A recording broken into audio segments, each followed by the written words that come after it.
ಇಂದೇ ಡೌನ್ಲೋಡ್ ಮಾಡಿ ಮತ್ತು ನಿಮ್ಮ ನೆಚ್ಚಿನ ಶೋಗಳನ್ನು ಆನಂದಿಸಿ. ಅಮ್ಮ ಕಾಲ್ ಮಾಡಿ ಅದು ವಿಷಯದ ಬಗ್ಗೆ ಮಾತಾಡಬೇಕು ಅಂದ್ರೆ ಈಗ ನೋಡಿದ್ರೆ ನೀವೇನೋ ಹೇಳ್ತಾನೆ ಇಲ್ಲ. ಏನಮ್ಮ? ಅದು ಹೇಳಬೇಕು ಅಂತಾನೆ ಫೋನ್ ಮಾಡಿದ್ವಿ ಪಾರು. ಆದರೆ ನೀನು ಅದನ್ನು ಹೇಗೆ ತಗೊಳ್ತೀಯ ಅಂತ ಭಯ ಆಗ್ತಾ ಇದೆ. ಅಲ್ಲಮ್ಮ, ಅಂಥ ವಿಷಯ ಏನಿದೆ? ಪಾರು, ನಾವು ಈ ಜಗತ್ತೇ ನಮ್ಮದು ಅಂದ್ಕೊಂಡಿರ್ತೀವಿ. ಆದರೆ ಆ ಜಗತ್ತು ಕುಸಿದು ಬಿದ್ದಾಗ ನಮ್ಗೆ ಆಘಾತ ಆಗುತ್ತೆ. ಆದರೆ ಸ್ವಲ್ಪ ದಿನಗಳಲ್ಲಿ ಅದು ಸರಿ ಹೊರಟೋಗುತ್ತೆ. ಆದರೆ ಯಾರು ಒಬ್ಬರನ್ನ ಜಗತ್ತೇ ಅವರು ಅಂದ್ಕೊಂಡಿರ್ತೀವಿ, ಅವ್ರಿಗೇನಾದರೂ ಆಗ್ಬಿಟ್ರೆ ನಮಗೆ ತಡ್ಕೊಳಕ್ಕಾಗಲ್ಲಮ್ಮ. ಯಾರ ಬಗ್ಗೆ ಹೇಳ್ತಿದ್ಯಮ್ಮ ನೀನು? ಮಾವನ ಬಗ್ಗೆನಾ? ಚೇಚೆ, ಆ ದೇವಿ ಪುತ್ರ ಶಿವ ಬಗ್ಗೆ ಹೇಳೋದಕ್ಕೆ ನಮ್ಗೆ ಹೊಗಳಿಕೆ ಬಿಟ್ಟರೆ ಬೇರೆ ಏನೂ ಇಲ್ಲಮ್ಮ. ಮತ್ತಿನ್ಯಾರ ಬಗ್ಗೆ? ನಮ್ಮ ರಾಣಿ ಬಗ್ಗೆ. ರಾಣಿ ಬಗ್ಗೆನಾ? ರಾಣಿಗೇನಾಯ್ತು ಅಮ್ಮ? ರಾಣಿಗೇನಾಯ್ತು? ನೋಡ್ತೀನಮ್ಮ, ರಾಣಿ ಬಗ್ಗೆ ಹೇಳ್ತಿದ್ದ ಹಾಗೆ ನೀನೆಷ್ಟು ಭಯ ಪಟ್ಕೊಂಡ್ಬಿಟ್ಟಿದ್ಯಾ. ಅದರಿಂದನೇ ಗೊತ್ತಾಗತ್ತೆ ನಿನಗೆ ರಾಣಿ ಬಗ್ಗೆ ಎಷ್ಟು ಪ್ರೀತಿ ಇದೆ, ಕಾಳಜಿ ಇದೆ ಅಂತ. ಆ ಕಾರಣಕ್ಕೆಮ್ಮ ನಾವು ನಿನಗೆ ಹೇಗೆ ಹೇಳೋದು ಅಂತ ಯೋಚನೆ ಮಾಡ್ತಿದ್ವಿ. ಆದರೆ ಹೇಳಲೇಬೇಕು, ಹೇಳ್ತೀವಿ. ಏನಾಯ್ತಮ್ಮ? ಹೇಳಮ್ಮ. ರಾಣಿನ ಮಾಸ್ತಿ ಕೊಪ್ಪಲು ರಾಜನ್ ಮದುವೆ ಮಾಡಿಕೊಟ್ವಿ ಅಂತ ನೀವೆಲ್ಲ ತುಂಬ ಖುಷಿ ಪಟ್ರಲ್ಲ. ಆದರೆ ನಿಜ ಏನಂದರೆ ಆ ಮನುಗೌಡ ನೀವೆಲ್ಲರೂ ಅಂದ್ಕೊಂಡಂಗೆ ಬುದ್ಧಿವಂತನೂ ಅಲ್ಲ, ವಿದ್ಯಾವಂತನೂ ಅಲ್ಲ. ಲೋಕ ಜ್ಞಾನನೇ ಇಲ್ಲದೆ ಇರೋ ದಡ್ಡ ನಮ್ಮ ಅವನು, ದಡ್ಡ.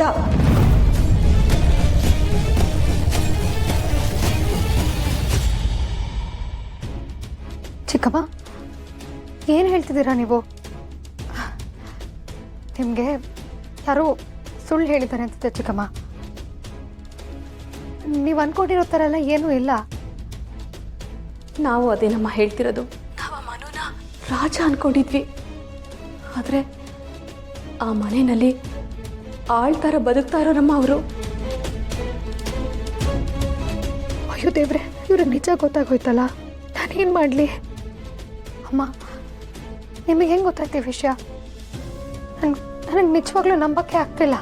ನಮ್ಗೆ ಹೇಗೆ ಈ ವಿಷಯ ಗೊತ್ತಾಯಿತು ಅನ್ನೋದು ಮುಖ್ಯ ಅಲ್ಲ, ಆ ಮನೆಯಲ್ಲಿ ರಾಣಿ ಹೇಗೆ ಬದುಕ್ತಾ ಇದ್ದಾಳೆ ಅನ್ನೋದು ಮುಖ್ಯ. ನಮಗೆ ವಿಷಯ ಗೊತ್ತಾದ್ಮೇಲೆ ನಾನು ನಿಮ್ಮ ಚಿಕ್ಕಮ್ಮ ಇಬ್ಬರು ಅವಳ ಹತ್ರ ಮಾತಾಡೋಣ ಅಂತ ಕಾಲ್ ಮಾಡಿದ್ವಿ. ಅವಳು ಯಾವ ವಿಷಯನೂ ಬಿಟ್ಕೊಡ್ಲಿಲ್ಲ. ಎಷ್ಟೇ ಆದರೂ ನಮ್ಮ ಶಿವು ತಂಗಿ ಅಲ್ವಾ ಅವಳು, ದುಃಖನ ಹೇಗೆ ಬಿಟ್ಕೊಡ್ತಾಳೆ ಹೇಳು? ಅಮ್ಮ, ಈ ವಿಷಯನ ಯಾರ್ಯಾರಿಗೆ ಹೇಳಿದ್ದೀರಾ? ಇಲ್ಲಮ್ಮ, ಯಾರಿಗೂ ಹೇಳಿಲ್ಲ. ನೀನು ಒಬ್ಳ ಹತ್ರನೇ ಹೇಳ್ತಾ ಇರೋದು. ಅಮ್ಮ, ಚಿಕ್ಕಮ್ಮ, ಈ ವಿಷಯನ ನಿಜ ಅಂತ ನಂಬಿದ್ದೀರಾ? ನೀನು ನಂಬಲೇಬೇಕು ಪಾರು. ಇದು ನಾನು ನನ್ನ ಕಣ್ಣಾರೆ ನೋಡಿರೋ ಕಹಿ ಸತ್ಯನಮ್ಮ. ನನಗೆ ಗೊತ್ತಮ್ಮ, ನೀನಷ್ಟು ಸುಲಭವಾಗಿ ಈ ವಿಷಯನ ನಂಬೋದಿಲ್ಲ ಅಂತ.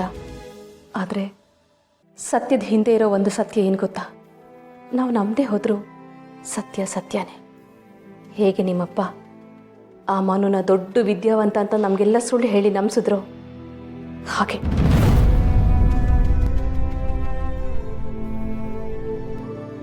ಏನು? ಮನೋರ್ ಬಗ್ಗೆ ಸುಳ್ಳು ಹೇಳಿ ಮದುವೆ ಮಾಡಿಸಿದ ಅಪ್ಪನ? ಆ ಮನುಷ್ಯ ನಿನ್ನ ಬಾಯಿಂದ ಅಪ್ಪ ಅಂತ ಅನಿಸ್ಕೊಳ್ಳೋದಕ್ಕೂ ಯೋಗ್ಯತೆ ಇಲ್ದಿರೋ ಮೃಗ. ಸುಶೀಲನ ಹೆದರಿಸಿ ಬೆದರಿಸಿ ಅವಳ ಬಾಯಿ ಮುಚ್ಚಿಸಿ ಆ ಮನು ಜೊತೆ ನಮ್ಮ ರಾಣಿ ಮದುವೆ ಮಾಡಿಸ್ಬಿಟ್ಟಿದ್ದಾರೆ ಪಾರು. ಪಾಪ ನಮ್ಮ ರಾಣಿ ಆ ಪೆದ್ದ ಹುಡುಗನ ಜೊತೆ ಹೇಗೆ ಬದುಕ್ತಾ ಇದ್ದಾಳೋ ಏನೋ ನನಗೆ ಗೊತ್ತಿಲ್ಲ. ಈ ವಿಷಯನ ನಿನಗೆ ಹೇಳಿದ್ದೀವಿ, ಹೇಗಾದರೂ ಮಾಡಿ ಈ ಅನ್ಯಾಯನ ಸರಿ ಮಾಡಮ್ಮ. ಈ ಅನ್ಯಾಯ ಯಾರು ಮಾಡಿದಾರೋ ಅವ್ರಿಗೆ ಹೇಗಾದರೂ ಮಾಡಿ ಬುದ್ಧಿ ಕಲಿಸಮ್ಮ. ರಾಣಿ ಜೀವನನ ಹಾಳು ಮಾಡಬೇಕು ಅಂತ ಅಪ್ಪ ಇಷ್ಟೆಲ್ಲ ಮಾಡಿದ್ದಾರೆ ಅಂತ ನನಗೆ ಗೊತ್ತೇ ಆಗಲಿಲ್ಲ. ಅಮ್ಮ, ಚಿಕ್ಕಮ್ಮ, ನಿಮ್ಮಿಬ್ಬರಿಗೂ ನಂದೊಂದು ರಿಕ್ವೆಸ್ಟು. ಈ ವಿಷಯನ ಯಾರಿಗೂ ಹೇಳಬೇಡಿ. ಸಮಯ ಬಂದಾಗ ನಾನೇ ಹೇಳ್ತೀನಿ. ಹಾಗೆ ರಾಣಿ ಬಗ್ಗೆನೂ ನೀವೇನೂ ಯೋಚನೆ ಮಾಡಬೇಡಿಮ್ಮ. ಅವಳು ನನ್ನ ಮಾವನ ತಂಗಿ. ನ್ಯಾಯ ಅಂತ ಬಂದವ್ರಿಗೆ ಕೈ ಮುಗ್ದು ತಲೆ ಬಾಗೋಕ್ಕೂ ಗೊತ್ತು, ಅನ್ಯಾಯ ಮಾಡಿದವ್ರಿಗೆ ಸೊಂಟ ಮುರಿದು ಮೂಲೆಯಲ್ಲಿ ಕೂರ್ಸೋಕ್ಕೂ ಗೊತ್ತಿದೆ ಅವಳಿಗೆ. ಸರಿ ನಮ್ಮ ಪಾರು, ಆದರೆ ನಿಮ್ಮಪ್ಪನ ವಿರುದ್ಧವಾಗಿ ನೀನು ಏನೇ ಮಾಡಕ್ಕೆ ಹೋದ್ರೂ ಪ್ರತಿ ಹೆಜ್ಜೆಯಲ್ಲೂ ಹುಷಾರಾಗಿರು. ನಾನು ನೋಡ್ಕೋತೇನೆ ಚಿಕ್ಕಮ್ಮ, ನೀವು ಹುಷಾರು.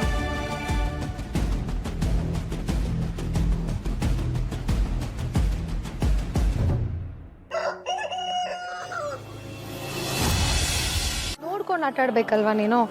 ಮಧ್ಯದ ರೋಡಿಗೆ ಬಂದು ಯಾರಾದರೂ ಆಟ ಆಡ್ತಾರ? ಆ ಗಾಡಿ ಎಲ್ಲ ಓಡಾಡ್ತಿರುತ್ತಲ್ವಾ? ಶೋ ಇಷ್ಟು ಗಾಯ ಆಗ್ಬಿಟ್ಟಿದೆ. ಏನಿಲ್ಲ, ಚಿಕ್ಕ ಗಾಯನೇ. ನಾನು ಔಷಧಿ ಹಾಕ್ತೀನಿ. ನೀವು ಡಾಕ್ಟರಾ? ಐ, ನಿಂಗೇನು ಗೊತ್ತಾಯ್ತು?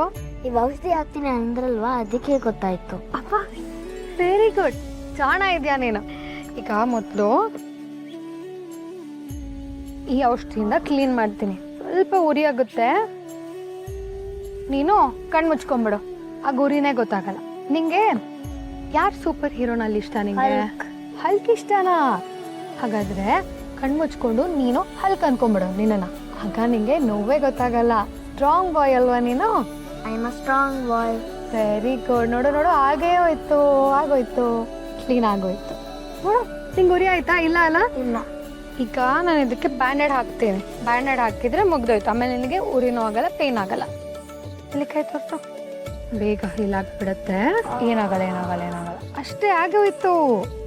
ಇನ್ನೊಂದು ಹಾಕ್ತೀನಿ. ಎಲ್ಲಿ ನೋಡ, ಇನ್ಮೇಲೆ ರೋಡಿಗೆಲ್ಲ ಬಂದು ಆಟ ಆಡೋ ಹಂಗಿಲ್ಲ. ಸರಿ.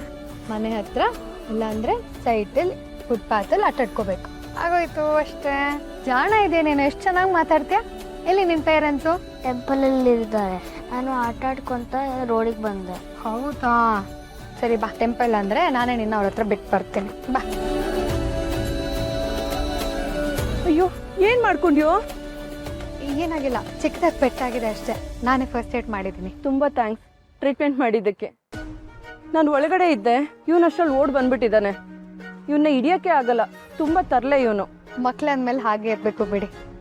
ಈಗಿನ ಕಾಲದ ಮಕ್ಕಳೆಲ್ಲ ಫೋನ್ ಇಟ್ಕೊಂಡು ಒಂದು ಕಡೆ ಸೆಟ್ಲ್ ಆಗಿಬಿಡ್ತಾರೆ. ಅಟ್ಲೀಸ್ಟ್ ಇವನು ಹೊರಗೆ ಹೋಗಿ ಆಟ ಆಡಬೇಕು ಅಂತಾನಲ್ಲ. ಇವನು ಸಿಟಿಲೇ ಬೆಳೆದು ಅಲ್ಲೇ ಓದಿದ್ರು ಮಣ್ಣಲ್ಲೇ ಆಟ ಆಡಬೇಕು ಅಂತಾನೆ. ಯಾವಾಗಲೂ ಹಳ್ಳಿ ಆಟಗಳೇ ಇಷ್ಟ ಇವನಿಗೆ. ಎನಿ ಟೈಮ್ ರೂರಲ್ಗೆ ಕನೆಕ್ಟ್ ಆಗಿರ್ತಾನೆ. ಹೌದೇನೋ? ವೆರಿ ಗುಡ್ ಬಾಯ್ ನೀನು. ಮಗು ಹೆಸರೇನು? ಕೇಳ್ತಿದಾರಲ್ಲ, ಹೇಳೋ.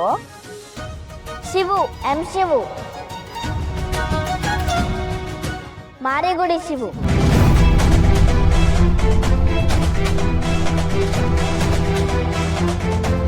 ಮಾರಿಗುಡಿ ಶಿವು ಅಂತನಾ? ಹೌದು. ಅಲ್ಲ, ನಿಮ್ಮನ್ನ ಈ ಊರಲ್ಲೆಲ್ಲೋ ನೋಡೇ ಇಲ್ವಲ್ಲ ನಾನು. ಮೊದಲು ಈ ಊರಲ್ಲೆಲ್ಲ ಇದ್ರಾ? ಇಲ್ಲ, ನಾವು ಬೆಂಗಳೂರಲ್ಲಿರೋದು. ವರ್ಷಕ್ಕೊಂದ್ಸರಿ ಬಂದು ಇಲ್ಲಿ ಪೂಜೆ ಮಾಡಿಸ್ಕೊಂಡು ಹೋಗ್ತೀವಿ. ಮಗು ಟ್ರೀಟ್ಮೆಂಟ್ ಮಾಡಿದ್ದಕ್ಕೆ ಥ್ಯಾಂಕ್ಸ್. ಇರ್ಲಿ, ಪರವಾಗಿಲ್ಲ. ಡಾಕ್ಟರ್ ಆಗಿ ನನ್ನ ಕರ್ತವ್ಯ ಅದು. ಓಕೆ, ನಾವೇನು ಬರ್ತೀವಿ. ಥ್ಯಾಂಕ್ ಯು ಡಾಕ್ಟರ್, ಬಾಯ್.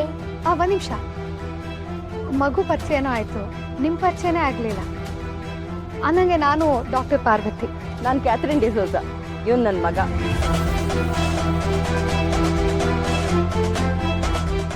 ನಮ್ಮ ಮನೆ ದೀಪ ಅಣ್ಣಯ್ಯ, ನಮ್ಮೊಡಲ ಜೀವ